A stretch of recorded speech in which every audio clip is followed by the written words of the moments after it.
এক নম্বরে হচ্ছে আসহাবে কাহাফের ঘটনা।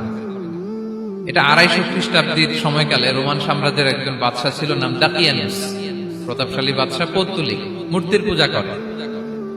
ঈসা আলাইহিস সালাম বিদায় নিয়েছেন, ২৫০ বছর হলো। তো সব নবীর ধর্মই কিন্তু ইসলাম, যদিও আমরা নাসারা বলি, ইহুদি বলি, সব নবীদের ধর্মই কি ইসলাম। তো তিনি ছিলেন পৌত্তলিক, মূর্তির পূজা করত। আর তার এলাকায় কেউ যদি ঈসা আলাইহিস সালামের নাম নিত, আখিরাতে বিশ্বাস করতো, আল্লাহ বিশ্বাস করতো, তাদেরকে তারা পাথর মেরে হত্যা করত। এজন্য ভয়ে কেউ ঈসাই ধর্মে ঈমান আনতো না, মানে ইসলামে ঈমান আনতো না। এই রাজার ভয়ে সবাই মূর্তির পূজা করত। কিন্তু ৭ জন যুবক ছিল, তারা স্রোতে গা ভাসিয়ে দেয়নি। স্রোতের বিপরীতে তারা ঈমান নিয়ে দাঁড়িয়েছে। তারা ঈসা আলাইহিস সালামের রেখে যাওয়া সত্য ধর্মের উপর ঈমান এনেছিল, আখিরাতে তারা বিশ্বাস করত। তো এই ৭ জন যুবকের কথা ছড়াতে ছড়াতে রাজা দাকিয়ানুসের কাছে চলে যায়। উনি তো রেগে মেগে আগুন, ডেকে পাঠালো ৭ জনকে। তাদেরকে জিজ্ঞেস করলো, তোমরা কাকে মানো? বলতেছে, এক আল্লাহকে মানি। সাহসী, খুবই সাহসী। বলতেছে, তুমি কি জানো তোমরা কার সামনে কথা বলতেছো? আমি তো তোমাদেরকে মৃত্যুদণ্ড দিতে পারি। তারা বলে, দেন, কিন্তু আমরা সব বিসর্জন দিলেও ঈমান বিসর্জন দিতে পারবো না। সুবহানাল্লাহ। তিনি বললেন, তোমরা যুবক মানুষ, রক্ত গরম, আবেগে কথা বলতেছো, ৩ দিন সময় দিলাম, যাও, ঈসার নাম ভুলে যাও, আখিরাত ভুলে যাও, আল্লাহর নাম ভুলে যাও। ৩ দিন পরে তোমাদেরকে আবার ইন্টারভিউ নেব। ওই দিন যদি একই কথা বলো, পাথর মেরে ৭ জনকে দুনিয়া থেকে উড়িয়ে দেব। তারা চলে গেল। এবার ৭ বন্ধু মিলে পরামর্শ করতে লাগলো, কি করতে পারি আমরা, এই গুণে ধরা সমাজকে আমরা কিভাবে বাঁচাবো, এই পৌত্তলিকতার ছোবল থেকে এই ইফসিস নগরীকে বাঁচাবো কি করে। নগরীটার নাম ছিল ইফসিস নগরী। বর্তমানে এটা তুরস্কের ইজমির শহরে অবস্থিত। এখনো জায়গাটা প্রত্নতাত্ত্বিকদের ওই ইয়েতে এটা সংরক্ষিত, এখনো টুরিস্টরা যায়। তো তারা বলল, আমরা ঈমান বিসর্জন দিব না, যদি আমরা ওদের কথা মেনে নেই, আমরা তো মুশরিক হয়ে গেলাম। চলো আমরা এক কাজ করি, আমরা এলাকা ছেড়ে দিই। এই ৭ যুবক আল্লাহর উপর ভরসা করে তারা বাড়ি ঘর, আত্মীয় স্বজন সব ছেড়ে দিয়ে, লোকালয় ছেড়ে দূরে একটা পাহাড়ের ভেতরে আশ্রয় নিল। পাহাড়ের ভেতরে একটা গুহা ছিল। এই গুহা কি আরবিতে বলে আল কাহাফ। কি বলে? এই সূরার নাম কি? সূরাতুল কাহাফ। তো তাদের সাথে সাথে একটা কুকুরও যাচ্ছিল। তারা বারবার তাড়িয়ে দেওয়ার চেষ্টা করতেছিল কুকুরটাকে, যাতে না যায়, কিন্তু কুকুর শুধু কান্না করে তার সাথে যাওয়ার জন্য ঘেউ ঘেউ করতেছিল। এই কুকুরটাকেও সাথে নিল। ভালো মানুষদের সাথে থাকলে কি হয় দেখেন, এই কুকুরের কথা, যেহেতু ৭ জন ইমানদারের সাথে একটা কুকুর ছিল, এই কুকুরের কথা আল্লাহ সূরাতুল কাহাফে উল্লেখ করে দিয়েছে। ওয়া কালবুহুম বাসিতুন যিরাআইহি বিল ওয়াসি। তো তারা ভিতরে গেল, যে প্রচন্ড ক্লান্ত, তারা ঘুমিয়ে পড়ল। কি করলো? এই এক ঘুমে আল্লাহ ৩০৯ বছর কাটাই দিলেন। কয়শো ৯ বছর? ৯ বছর ঘুম, সব ঘুম, প্রচন্ড ঘুম, ঘুম যেন আর কাটে না। ৩০৯ বছর পরে এরা জাগল। এখন খুব ক্ষুধা, ঘুমে আর মোর ভাঙতেছে। আর একজন জিজ্ঞেস করতেছে, কি লম্বা সময় ঘুম দিলাম কোথায় আমরা? একজন বলতেছে, হ্যাঁ, মনে সারাদিনই ঘুমাইছি আমরা। আরেকজন বলতেছে, না না, সারাদিন না, দিনের কিছু অংশ হয়তো ঘুমাইছি। আসলে কয় বছর ঘুমাইছে? ৩০৯ বছর। তো এদিকে সভ্যতার তো চেঞ্জ। এখানে ওই দাকিয়ানুস মরে, এর ছেলে মরে, এর নাতি মরে, পুতি মরে, এখন ৬ষ্ঠ নম্বর রাজা আসছে।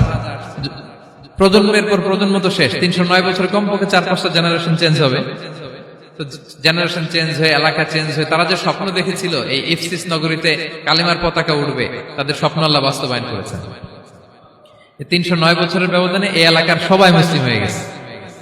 আল্লাহ চাইছিলেন ওদেরকে দেখাবে, এটা ওদের স্বপ্নটা যে বাস্তবায়ন হয়েছে এটা দেখাবে। তো ঘুম থেকে উঠছে, একজনকে তারা বললো যে লুকায় লুকায় চাদর মুড়ি দিয়ে কিছু রুটি নিয়ে আসো বাজার থেকে, যাতে তোমাকে না চিনে। চাদর মুড়ি দিয়ে যাও। কিছু পয়সা ছিল, মুদ্রা দিয়ে দিস। তো সে যে যখন দোকানদারের কাছ থেকে রুটি নিয়েছে আর মুদ্রা দিছে, দোকানদার বলে, এই মুদ্রা কোথেকে আসলো? ৩০৯ বছর আগে মালয়েশিয়াতে রিঙ্গিট ছিল কিনা জানি না, যেভাবে ওরা ট্রানজাকশন করতে পারে, যেটা ছিল ওইটা যদি এখন কেউ দেয়, রাজধানী বিলাসে খাবার পাওয়া যাবে? হ্যাঁ। তো রুটিওয়ালা বলে, তুমি বর্তমান সময়ের মুদ্রা দাও, এটা দিচ্ছ কেন? বলতেছে, এটা তো বর্তমান সময়ের মুদ্রা। বলতেছে, এই যে মুদ্রার মধ্যে দেখো কোন সালের সিল দেওয়া, এটা তো শত শত বছর আগে। বলতেছে, কি বলে শত বছর আগে? আমি তো আজকে সকালেই বাজার করলাম। ওই বাজার করে যে টাকাগুলো ছিল ওইটাই তো পকেটে। বলতেছে বলে কি, নিশ্চয়ই তুমি গুপ্তধনের সন্ধান পেয়েছো, হিডেন ট্রেজার। বলো, মানে তার সাথে এদের কথাবার্তা কিছু মিলতেছে না। পরে তাকে ধরে ওই সময়কার রাজার কাছে নিয়ে গেছে। ওই রাজা আবার মুসলিম, সবাই মুসলিম তো হয়। সে যা বলে এরাও কেউ বিশ্বাস করে না, এরাও যা বলে এও বিশ্বাস করে না। আর এলাকা এর বাড়িঘর আসবে কোত্থেকে? এর নাতি পুতি যা আছে 5-6 পুরুষ তো মরে সবাই কবরে। তখন তার কথা শুনে সবাই অবাক। তো এটা মিলানোর জন্য তারা 309 বছর আগের দাকিয়ানুস বাদশার সরকারি যে নথিপত্র, ওই পুরাতন ছিঁড়া নথিপত্র তারা বের করলো। বের করে দেখে ঠিকই দাকিয়ানুস নামে এক বাদশা ছিল, আর অনেক শত শত বছর আগে মোস্ট ওয়ান্টেড 7 জন যুবক ছিল যাদের ব্যাপারে এক্সিকিউশনের অর্ডার ছিল। এখন দেখে তারা অবাক। লম্বা ঘটনা আমি শর্ট করে বলতেছি। পরে সবাই মিলে তাকে সহ ওই গুহায় গেল। গুহায় যাওয়ার পরে সে বাকিদেরকে ডাকতে গুহার ভিতরে ঢুকলো। আল্লাহ তাআলা 7 জনকে ওইখানে মৃত্যু দিয়ে দিলেন। চিরকালের জন্য এই 7 জন ঘুমায় পড়লো। আর এলাকাবাসী রাজা সহ এখানে তারা একটা মসজিদ নির্মাণ করলো। This is the story of আসহাবে কাহাফ। তো এলাকাবাসী যদিও মুসলিম হয়েছিল, কিন্তু আখিরাতের ব্যাপারে তাদের একটা সন্দেহ ছিল যে আসলে মানুষ মরার পরে কি আবার জীবিত হবে? মৃত্যুবরণ করার পরে আবার মানুষ জীবিত হবে? তাদের মনের মধ্যে একটা সন্দেহ ছিল যে আসলে মারা গেলে মানুষ আবার উঠতে পারে। তো তাদের এই সন্দেহ দূর করার জন্য আল্লাহ তাআলা এই 7 জনকে 309 বছর ঘুম পাড়িয়ে আবার জীবিত করলেন। সুবহানাল্লাহ বিহামদিহি। তাহলে ঈমান কিভাবে বাঁচাতে হয় এটার প্রেরণা আমরা এই 7 যুবকের কাছ থেকে পাই। এখানে যেটা আমরা শিখি প্রিয় ভাইরা, 1 নম্বর লেসন হচ্ছে আমাদের গুড কোম্পানি লাগবে, রাইটাস পিপল, মানে আমাদের সার্কেলটা ভালো হইতে হবে। তাদের 7 জনের সার্কেলটা খুব ভালো ছিল, ফলে তারা বিপথে যায় না এবং তারা এমন শক্ত সিদ্ধান্ত নিয়েছে যে আল্লাহ তাআলা সেটাতে বরকত দিয়েছেন, গোটা সমাজকে আল্লাহ তাআলা চেঞ্জ করে দিয়েছেন। এটা হচ্ছে 1 নম্বর লেসন। আপনি ঈমান বাঁচাতে হলে আপনার সার্কেল ভালো লাগবে। খুঁজবেন যে এলাকায় যাবেন ওখানে নামাজি সার্কেল কারা আছে, ওখানে জ্ঞানী গুণী সার্কেল কারা আছে, ওখানে ভালো কাজ করতে চায়, একে অপরকে সহযোগিতা করে, কল্যাণের পথের যাত্রী কারা আছে খুঁজতে হবে আপনাকে। খুঁজে ওই সার্কেলে আপনি যুক্ত হবে, তাইলে ঈমান বাঁচানো যাবে। ক্লিয়ার? 2 নাম্বার হচ্ছে conflict between believers and disbelievers it's universal. সত্য মিথ্যার লড়াই এটা চিরন্তন, আজীবন থাকবে। এটা ওনাদেরও ছিল, এখনো আমাদের লড়াই করে যেতে হচ্ছে, আমাদের ভবিষ্যৎ প্রজন্মও করবে। এই লড়াইটা আমরা করে যেতে চাই। কি বলেন? হ্যাঁ, থামা যাবে না? আমরা থামতে আসিনি, আমরা এই লড়াইটা করে যাব। আমরা সত্যের কথা বলেই যাব ইনশাআল্লাহ। বলেন। 3 নাম্বার হচ্ছে যে লেসনটা আমরা পাই, অনেকগুলো লেসন, আমি খুব প্রেসাইজলি বলতেছি। যুবকরা চাইলে একটা সমাজকে পাল্টে দিতে পারে। এই পৃথিবীতে যত বড় বড় বিপ্লব হয়েছে এগুলো যুবকরা এনেছে। তারা হচ্ছে সভ্যতা গড়ার কারিগর। আসহাবে কাহাফ আমাদের এই সময়ের নওজওয়ানদের জন্য প্রেরণা। তারা আমাদের জন্য প্রেরণার বাতিঘর। তারা যেমনি ঈমানকে রক্ষা করেছে, আমাদের যুবকরা চাইলেও তাদের ঈমানি চেতনাতে স্পিরিট দিয়ে সমাজটাকে পাল্টে দিতে পারে। কি বলেন? এখানে বেশিরভাগই তো যুবক। হ্যাঁ, গুড সার্কেলে থাকবেন তো আপনারা? সত্যের পক্ষে সবাই থাকবেন তো? আল্লাহ তাআলা কবুল করুন। আচ্ছা, এবার 2 নাম্বার ছিল সম্পদের ফিতনা, কিভাবে বাঁচবেন। আসহাবে কাহাফের পরে সূরা কাহাফে আল্লাহ তাআলা একজন বাগানওয়ালার ঘটনা বলেছে। 2 জন বন্ধু, একজন একটু গরিব, সে বিশ্বাসী, আরেকজন ধনী, সে অবিশ্বাসী। তাকে আল্লাহ তাআলা বিশাল বড় খেজুরের বাগান আর আঙ্গুরের বাগান দিয়েছেন, বিশাল বড়, অনেক বড় বিজনেস ম্যাগনেট। তো এই সম্পদের অহংকার সে করত। সে প্রায় তার গরিব বন্ধুকে বলতো যে তোর চেয়ে আমার সম্পদও বেশি, সন্তানও বেশি, জনবল বেশি, লোকবল বেশি, অর্থবল বেশি, সব বেশি। অহংকারে তার পা মাটিতে পড়ত না। আর সে আখিরাতে অবিশ্বাস করত এবং সে বলতো যে এই সম্পদ আমারে বাঁচাবে, চিরকাল আমাকে স্মরণীয় করে রাখবে, এই সম্পদ কোনোদিন যাবে না। অনেক বড় বড় ধনীরা আছে, তারা এরকম মনে করে যে আমি এত বড় সিআইপি, হ্যাঁ, আমি এত বড় বিজনেস ম্যাগনেট, এই দিন বোধহয় আর চেঞ্জ হতে পারে না, আমার আজীবনই বোধহয় এত পাওয়ার থাকবে, এত সম্পদ থাকবে। এটা ভুল ধারণা। এটা কি ভুল ধারণা? এই যে তুরস্কে দুর্ভিক্ষ হইল না, আপনারা দেখছেন না যে অনেক সম্পদের মালিক বাড়ি ঘর ভেঙে রাস্তার পকেট। এখন ওই যে ডিফিউজিদের জন্য যে খাবার আসছে ওখানে লাইনে দাঁড়াইছে, কারণ এখন লাইনে না দাঁড়ালে খাবারও তো মিলবে না। 1000 কোটি টাকার মালিক ছিল, ভেঙে চুরে সব শেষ। এখন রিলিফের নেয়ার জন্য দুস্থদের কাতারে ওখানে দাঁড়াইছে, কারণ দাঁড়াইলেই কিছু খাবার পাওয়া যাবে, খিচুড়ি পাওয়া যাবে, তা না হলে তো খাবারটাও মিলবে না। এই যে বঙ্গবাজারে আগুন লাগলো আমাদের বাংলাদেশে, 20টা 25টা দোকান ছিল অনেকের যাদের অন্যান্য বিজনেস আছে তারা হয়তো সার্ভাইভ করতে পারতেছে, কিন্তু এমন অনেক ব্যবসায়ী ছিল সব শেষ, জ্বলে পুড়ে তার টাকা পয়সা পুঁজি স্বপ্ন সব শেষ। তো ধনীকে গরিব বানাতে আল্লাহর 1 সেকেন্ডও লাগে না। ওই বিশাল প্রাসাদ থেকে টেনে ভাঙ্গা থালা হাতে দিয়ে রাস্তায় নামাইতে আল্লাহর কয় সেকেন্ড লাগে বলেন তো? 1 সেকেন্ডও লাগে না। সো এই লেসনটা কিন্তু আমাদের নিতে হবে। এবং ওই ব্যক্তির নসিবে তাই ঘটেছিল, সে যখন অহংকার করতেছিল আল্লাহ তাআলা আকাশ থেকে হুসবান একটা আগুন পাঠালো, ওই আগুন এসে তার আঙ্গুরের বাগান, তার খেজুরের বাগান, বিশাল মাইলকে মাইল এই বাগান জ্বালিয়ে পুরে মুহূর্তের মধ্যে সারখার করে, এবং মুহূর্তের মধ্যে সে পথের ভিখারি, ফকির। এই ঘটনাটা এনে আল্লাহ তাআলা সম্পদশালীদেরকে রিমাইন্ডার দিলেন যে এই সম্পদের ফিতনায় তোমরা পড়ে যেও না। আমরা সম্পদশালী হলে বাস্তবতা অনেক সময় ভুলে যাই। সূরাতুল হুমাজাতে আল্লাহ তাআলা বলেন ইয়াহসাবু আন্না মালাহু আখলাদা, সম্পদশালীরা মনে করে এই সম্পদ আমাকে চিরকাল বাঁচিয়ে রাখবে, চিরকাল বোধহয় এই সম্পদ আমার হাতে থাকবে। না, এটা হাতের ময়লা, আজ আছে কাল নাই, যে কোনো সময় চলে যেতে পারে। এটা হচ্ছে ম্যাটেরিয়ালিস্টিক আউটলুক, বস্তুবাদী চিন্তা থেকে এই আমাদের ধনী ভাইদের এই সমস্যাটা হয়, ভোগবাদী চিন্তার প্রভাব আর কি। সম্পদ যখন হাতে থাকে ধরাকে সরাজ্ঞান করে, মনে করে যে সবই আমার কন্ট্রোলে। না, আপনারে ওই গরিবের কাতারে আনতে, ওই রিলিফের সম্পদ নেয়ার জন্য ওই লাইনে দাঁড় করাইতে আল্লাহর 1 সেকেন্ডও লাগে না, এটা খেয়াল রাখতে হবে। আমরা যখন প্রাইভেট কারে চড়ি মাঝে মাঝে অনেকে এসে হাত পাতে, এদেরকে ছোট করা যাবে না। গল্পটা আল্লাহ ভিন্ন করতে আল্লাহর 1 সেকেন্ডও লাগে না। ওইদিকে আমি দাঁড়ায় হাত পাততাম আর উনি প্রাইভেট কারে বসে থাকতো, আল্লাহ চাইলে এরকম করতে পারতেন না? পারতেন। তো এখান থেকে আমাদের জন্য শিক্ষা হচ্ছে সম্পদ এটা ক্ষণস্থায়ী, আজ আছে কাল নাই, এটা ক্ষণস্থায়ী, এটাকে এভারলাস্টিং মনে করা যাবে না। এভারলাস্টিং হচ্ছে আখিরাত, ওয়ালাল আখিরাতু খায়রুল লাকা মিনাল উলা, আখিরাত তোমার জন্য দুনিয়ার চেয়ে শ্রেষ্ঠ। এবং আল্লাহ তাআলা দৃষ্টান্ত একটা দিয়েছেন যে দুনিয়ার জীবনটা হচ্ছে কামা, ওই পানির মতো যেটা আনজালনাহু মিনাস সামা, আকাশ থেকে নাজিল করেছি। ওই পানি ক্ষেতের মধ্যে পড়ে ফসল, ফুল ফসল হয়েছে, এরপরে যখন ফসল কাটা হয় ওই ক্ষেত খামার এগুলো তৃণলতা হয়ে যায়, ভুসির মতো হয়ে যায়, তখন বাতাসের ঝাপটায় একবার এদিকে যায় একবার ওদিকে যায়। অনেক লম্বা উপমা, আমি সংক্ষেপে বললাম। তো শেষ আউটপুটটা হচ্ছে এটা, সম্পদ এটা মুহূর্তেই চলে যেতে পারে। সম্পদ উপার্জন জায়েজ আছে, মুসলিমরা সম্পদ উপার্জন করতে পারবে, কোনো অসুবিধা নাই। আপনি যদি ধনী হন এটা ভালো, ফলে আপনি যাকাত দিতে পারবেন, অসহায় দুস্থদের সহায়তা করতে পারবেন, কন্ট্রিবিউট করতে পারবেন। আপনি সম্পদ হাতের মুঠোয় নেবেন, কন্ট্রোল করবেন, কিন্তু এই দিকে স্থান দিবেন না, দ্যাটস ইট, তাহলেই হবে। আমরা সম্পদ কি করতে পারবো? উপার্জন করতে পারবো, কিন্তু হৃদয়ে স্থান দিতে পারবো না। হৃদয়ে স্থান থাকবে আখিরাতে। এই মাইন্ডসেট যদি আপনি গড়ে তোলেন তাহলে সম্পদের ফিতনা আপনি কখনো পড়বেন না। এই পয়েন্টটা কি ক্লিয়ার সবার? ক্লিয়ার। 3 নাম্বার ফিতনা ছিল কিসের ফিতনা দেখি কে বলতে পারে? প্রথমটা হচ্ছে বিশ্বাস বা ঈমানের ফিতনা, 2 নাম্বার হচ্ছে সম্পদের ফিতনা, 3 নাম্বার জ্ঞানের ফিতনা। জ্ঞানেরও কিন্তু ইলমেরও একটা গরম আছে, যার ইলম আছে তার মধ্যে এই সমস্যাটা কাজ করে। সেটার জন্য আল্লাহ তাআলা মুসা আলাইহিস সালাম, খিজির আলাইহিস সালামের ঘটনা বলেন। আমি খুব সংক্ষেপে বলবো, সময় কম। মুসা আলাইহিস সালাম হচ্ছে বনি ইসরাইলের নবী, আর খিজির আলাইহিস সালাম কেউ বলেছেন নবী, কেউ বলেছেন আল্লাহর ওলি। আসলে আরবিতে ওনার নাম খদির, আমরা বাংলায় বলি খিজির। খদির মানে সবুজ।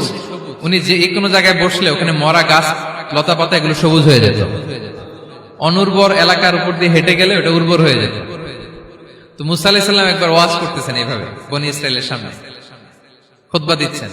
হঠাৎ এক লোক দাঁড়ায় বলে, ইয়া নবী আল্লাহ, মান আ'লামু ফিল আরদ, বর্তমান পৃথিবীতে সবচেয়ে জ্ঞানী কে? মুসা আলাইহিস সালাম বলেন, ফাকালা আনা, আমি। কি বললেন? উনি আসলে ভুল কিছু বলেন নাই, কারণ প্রত্যেক জামানার নবীকেই আল্লাহ তাআলা সবচেয়ে বেশি জ্ঞান দিয়ে পাঠান, কারণ তার কাছে ওহীর জ্ঞান আসে, অদৃশ্যের খবর আসে, ইলমুল গায়ব আসে। কিন্তু এই উত্তরটা আল্লাহ তাআলার পছন্দ হয় না। আল্লাহ তাআলা চাচ্ছিলেন মুসা যদি বলতো আল্লাহ তাআলাই জানে কে জ্ঞানী বা আল্লাহই সবচেয়ে জ্ঞানী, এরকম হলে ভালো হতো। কিন্তু মুসা আলাইহিস সালাম কি বলছে? আমি।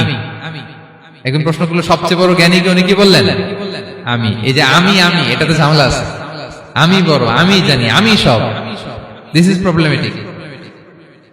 আল্লাহ এটা পছন্দ করলেন না। আল্লাহ তাআলা মুসা আলাইহিস সালামকে বললেন, মুসা তুমি যে বলছো তুমি জ্ঞানী, না তুমি জ্ঞানী না, তোমার চেয়ে বড় জ্ঞানী আছে। মুসা আলাইহিস সালাম বলে, তাই নাকি, আমার চেয়ে বড় জ্ঞানী কে? তো আল্লাহ তাআলা বললেন, ইযহাব ইলা মাজমাইল বাহরাইন, দুই সাগর বা দুই নদীর মিলনস্থলে যাও, ওখানে আমার এক বান্দা আছে তোমার চেয়েও জ্ঞানী। মুসা আলাইহিস সালাম বললেন, তাই নাকি?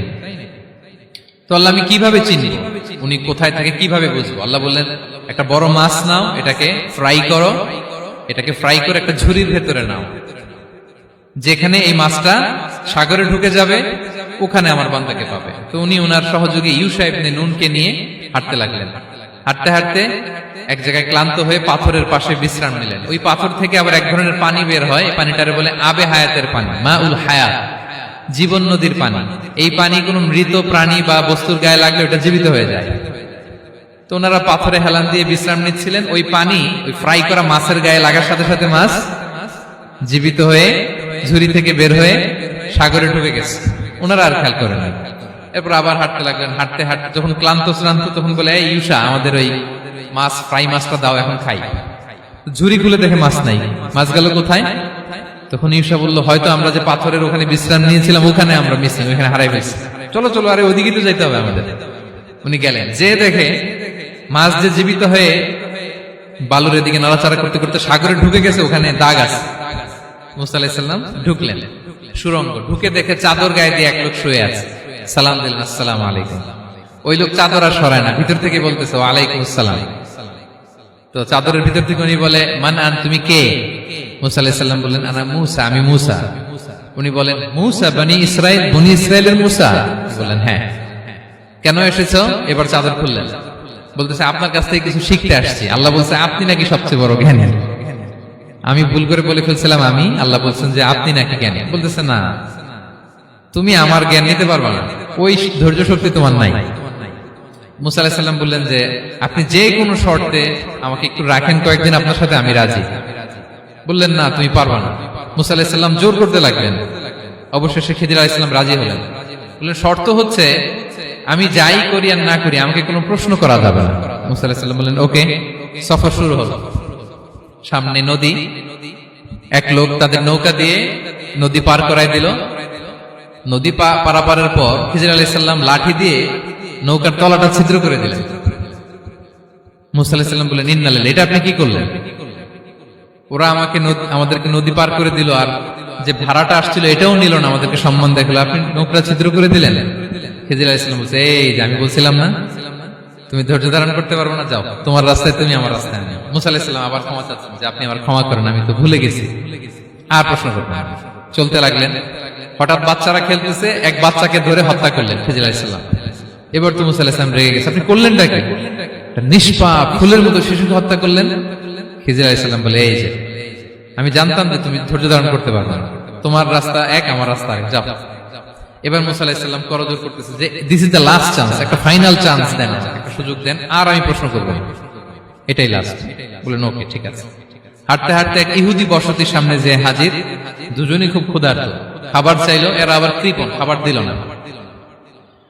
তো খিজির আলাইহিস সালাম বললেন, ঠিক আছে, খাবার যেতে দিচ্ছেন, আমরা চলে যাই। যাওয়ার পথে দেখতেছে এই এলাকার একটা দেয়াল ভেঙে পড়ে যাবে।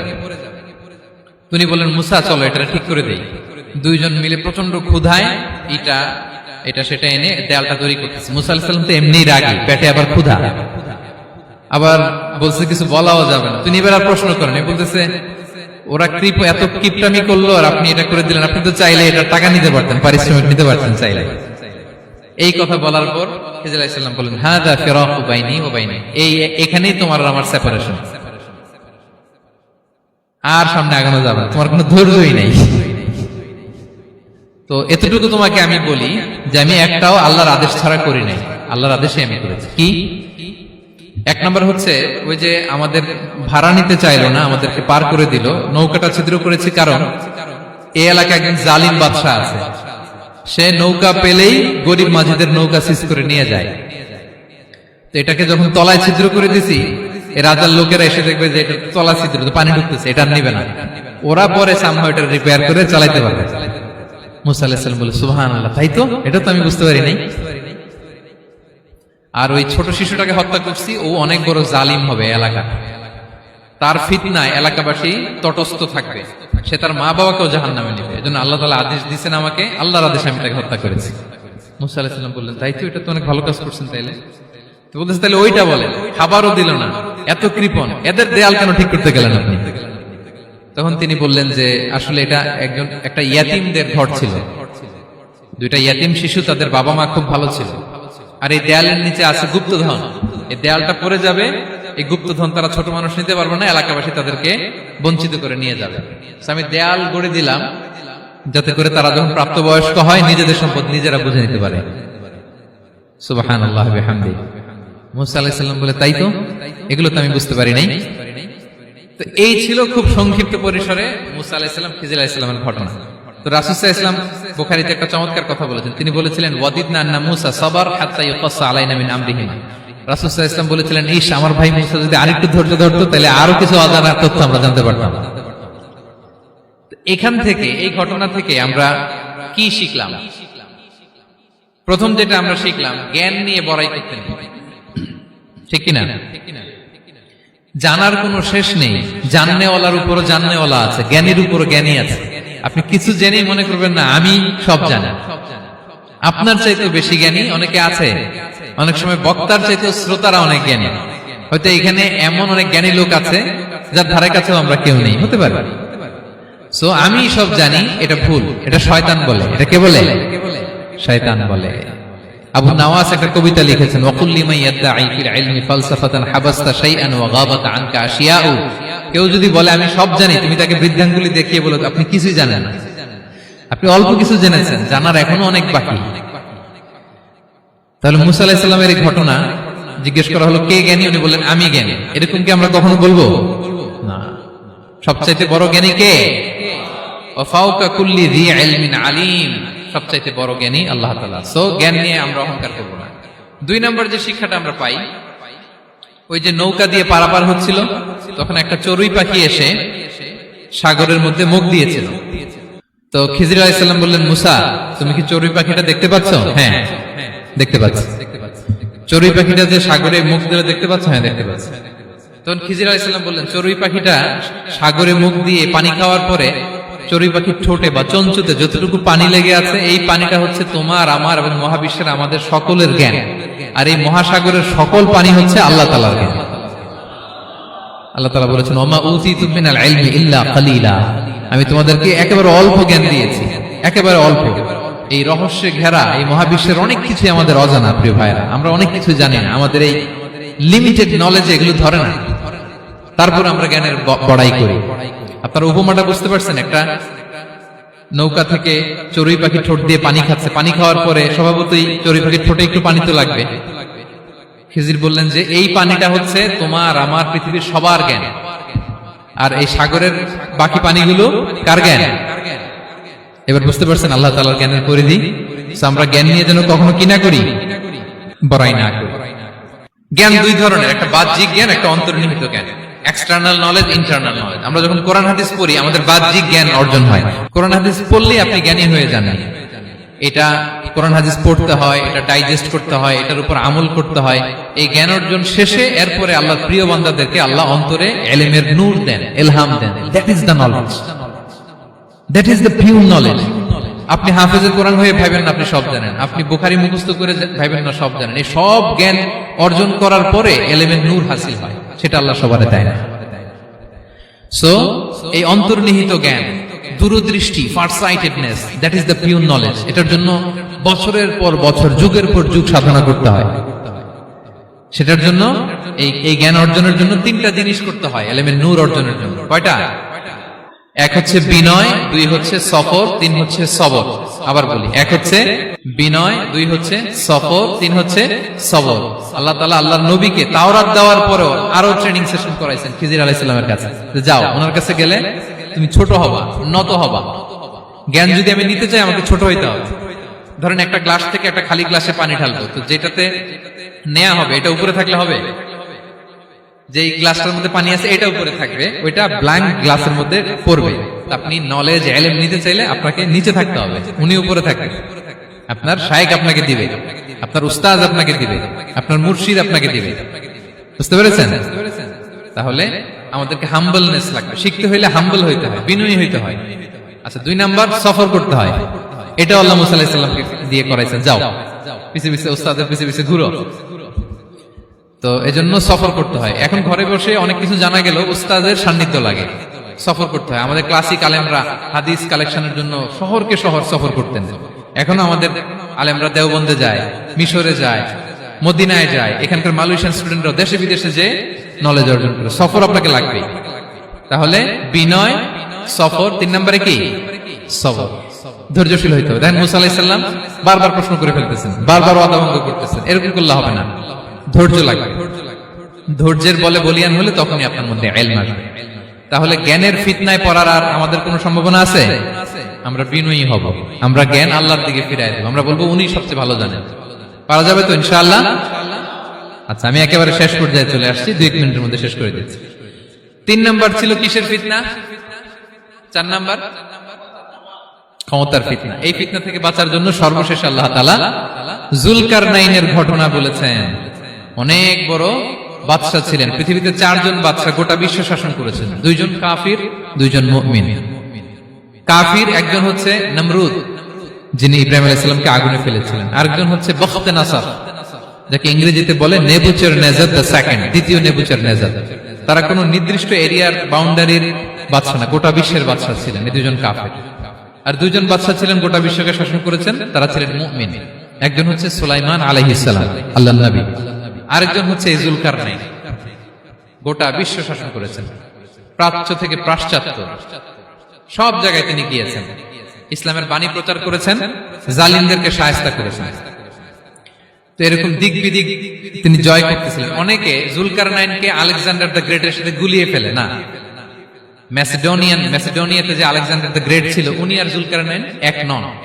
যুলকারনাইন হচ্ছে আল্লাহ তাআলার প্রিয় একজন বান্দা, অনেক বড় সাহসী বীর পুরুষ ছিলেন, গোটা বিশ্বে ইসলাম প্রচার করেছেন। করতে করতে করতে করতে অনেক বড় ঘটনা, আমি সব শেষের ঘটনাটা বলি। উনি জর্জিয়া, বর্তমান যে জর্জিয়ার তিবলিসি এরিয়া, এখানে এসে একটা এলাকার সন্ধান পেলেন, যারা ওনাকে এসে বলল যে এখানে একটা জঙ্গলি গ্রুপ আছে যাদের নাম ইয়াজুজ মাজুজ, তারা এসে আমাদের উপর হামলা করে। হে যুলকারনাইন, আমরা আপনাকে ট্যাক্স কালেক্ট করে দিচ্ছি, আপনি তাদের মাঝে আর আমাদের মাঝে একটা প্রাচীর তৈরি করে দেন। আপনারা ইয়াজুজ মাজুজের নাম শুনেছেন না? ইংরেজিতে বলে গগ ম্যাগগ। নূহ আলাইহিস সালামের 4 সন্তান ছিল, হাম, সাম, ইয়াফাস, কানাআন। এই ইয়াফাসের বংশধর হচ্ছে ইয়াজুজ মাজুজ, জঙ্গলি, হাজার হাজার শুধু বংশ বিস্তার করে।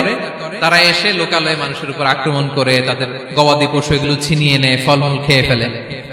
তো যুলকারনাইন বাদশার কাছে যখন বিচার দেওয়া হলো, উনি বললেন ঠিক আছে, তোমাদের ট্যাক্স দেয়া লাগবে না, তোমরা শারীরিক পরিশ্রম করে আমাকে সাহায্য করো। তো উনি বর্তমানে হচ্ছে এক পাশে কৃষ্ণ সাগর, ব্ল্যাক সি, আরেকদিকে কাস্পিয়ান হ্রদ বা কাস্পিয়ান সাগর, এর মাঝখানে 1200 কিলোমিটার লম্বা মাউন্টেন রেঞ্জ, পাহাড়ি এরিয়া। আপনারা গুগলে দেখবেন।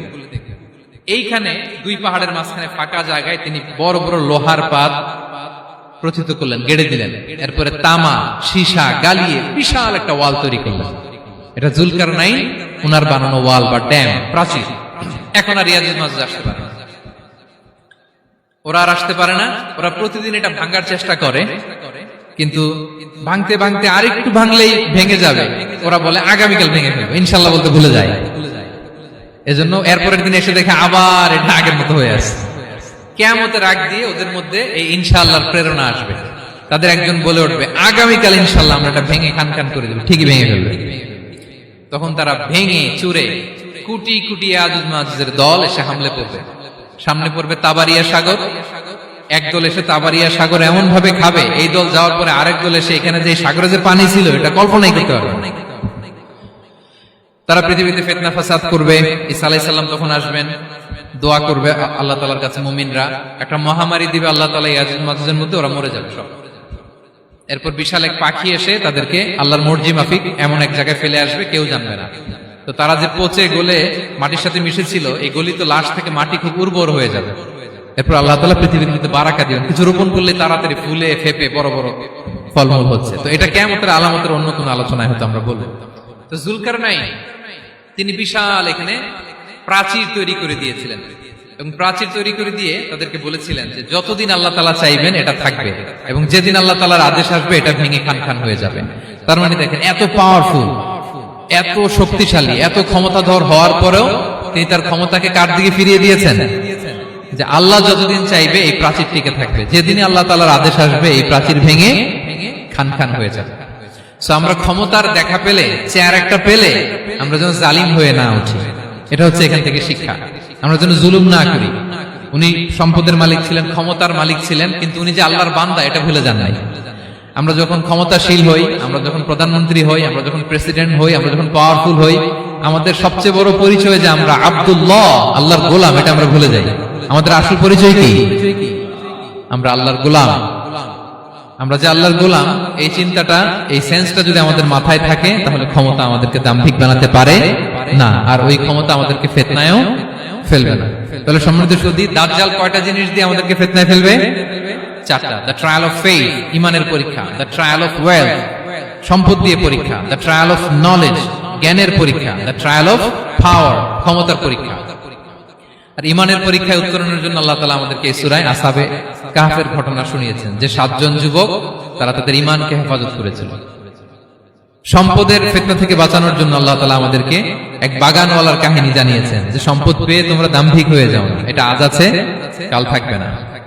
জ্ঞানের পরীক্ষা থেকে আমাদের মুক্তির জন্য আল্লাহ তাআলা অনেক বড় করে আল্লাহ নবী মুসা আলাইহিস সালাম এবং খিজির আলাইহিস সালামের ঘটনা শুনিয়েছেন, আমাদের বুঝিয়েছেন যে আমাদেরকে বিনয়ী হতে হবে, জ্ঞানের জন্য সফর করতে হবে এবং সবর করতে হবে। সবশেষে আল্লাহ তাআলা ক্ষমতার ফিতনা থেকে বাঁচানোর জন্য ক্ষমতাধর, আমরা তো একটা দেশের মালিক হই এখন, অমুক দেশের প্রেসিডেন্ট, অমুক দেশের প্রধানমন্ত্রী, উনি গোটা বিশ্বের প্রতাপশালী রাজা ছিলেন জুলকারনাইন, তারপরেও উনি যে আব্দুল্লাহ, উনি যে আল্লাহর গোলাম, এটা তিনি ভুলে যাননি। তাহলে এইভাবে যদি আমরা এই ফিতনাগুলো থেকে বাঁচার চেষ্টা করি, তাহলে এই ফিতনা থেকে আমরা বেঁচে থাকতে পারবো, এবং দাজ্জাল যদি এই মুহূর্তেও আসে, সে আমাদেরকে বিভ্রান্ত করতে পারবে না। পারবে? পারবে না ইনশাআল্লাহ। ইনশাআল্লাহ বলেন। আর ভবিষ্যতের সব কাজের আগে আমরা সবসময় কি বলবো? মনে থাকবে সবার? আল্লাহ তাআলা আমাদের সবাইকে কথাগুলো বোঝার ও আমল করার তৌফিক দান করুক। হাযা মা ইনদি ওয়াল ইলমু ইনদাল্লাহ আলাইহি তাওয়াক্কালতু ওয়া ইলাইহি উনীব। ওয়াসসালামু আলাইকুম ওয়া রাহমাতুল্লাহি তাআলা ওয়া বারাকাতুহু।